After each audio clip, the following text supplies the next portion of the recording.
What's going on, everybody? I hope everyone is doing well. The Celtics get a little revenge here on the Indiana Pacers, grabbing another win, this one 118-101. I know the Celtics have been streaking with this high-powered offense. They had 9 straight games with 120-plus points.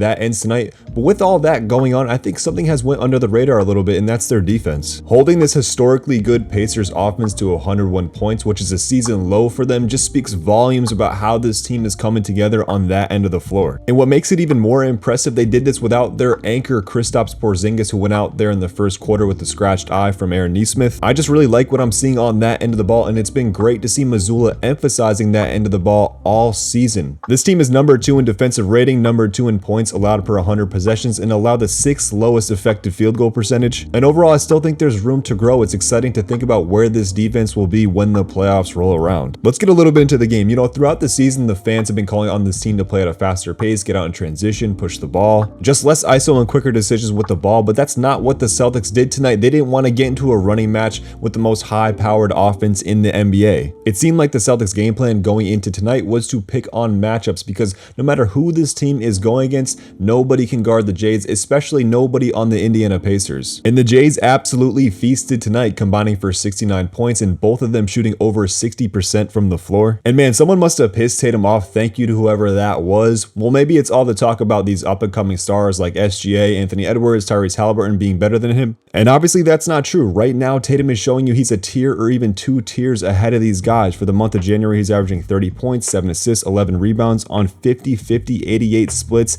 and on occasion taking the toughest defensive assignment. But like I said, Tatum and Brown just had their way tonight, and they gave it to you in different ways. Brown's shot chart, a lot of that coming from inside the paint. He was taking advantage of the smaller defenders like Halliburton, Mather, and Hield, taking them to the rim, while Tatum got the switch, brought the big guys out, got them on their toes, and hit him with the pull-up 3. Inside and out, a lot of duality within their games tonight. It was cool to see the contrast, but in the end, it came together in perfect harmony. And of course, we have to talk about Al Horford, who fills in for Kristaps Porzingis, who went down with that eye injury in the first quarter. And listen, I know I always say this, he's old, he's 37, but for real, he fills in tonight with 10 points, 8 assists, 7 rebounds, 3 blocks, and a steal. I mean, it's really a blessing to have him. What other team has a backup big that can come in and scratch the surface of a triple-double, especially at his age? The sequence he had in that fourth quarter was really special and put the game away. He gets the steal, leads the break, throws the lob to JB. I mean, you have a 37-year-old center leading the break in transition. When does that happen? As Celtics fans, we all know there's one thing Al Horford loves to do, and we don't like him doing it that much. He loves to get the ball and run in transition, and it's not the greatest thing because it doesn't end up being the right play most of the time, but I'm impressed because a few times tonight, a few of those 8 assists came in transition. So shout out to Al Horford for fulfilling his point guard dreams. Other than those 3 guys, there's not much to talk about in terms of individual performances when it comes to the top 6.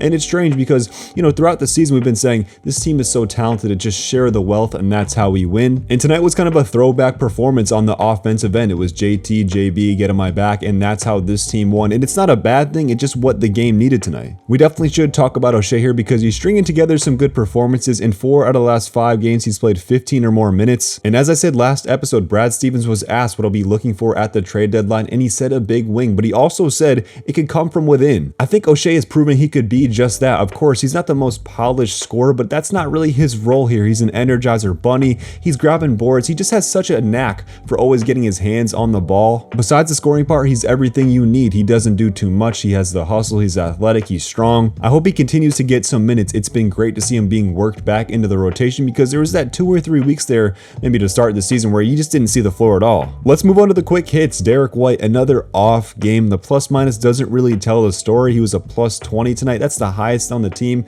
but he's in foul trouble, had 4 turnovers. On defense, this was a much better go for Derek White against Halliburton, held him to 29% from the field, 22% from 3, and played a part in snapping his assist streak. I think Halliburton had, 11 plus games with 10 plus assists. Halliburton was really frustrated out there tonight. He got some from Derek, he got some from Jaylen, he got some from Drew. Even Tatum took the assignment for a bit. But going back to Derek, this little 2-game off off stretch he's going through. Personally, I'm not worried about it, but if it does continue, we know who to blame, and that's JJ Redick. We talked about that last episode, but moving on, the Pacers commit like the second most fouls in the NBA. The Celtics attacked relentlessly in the first half there, going to the basket, but somehow the Celtics didn't get a single free throw for the first half. The second half it turned around, but when we did get free throws, we didn't hit them anyway. But that's another reason I feel so good about this win. Basically no KP, foul trouble for Derek White, JT, Sam Hauser, not hitting free throws, and we still win comfortably. I'm going to wind it down here because the Celtics are in a little mini series with the Pacers, so it'll be a lot of Pacers talk over the next couple days, and I don't want to bore you guys. The Celtics grabbed the win against the Indiana Pacers 118 to 101. They're sitting comfortably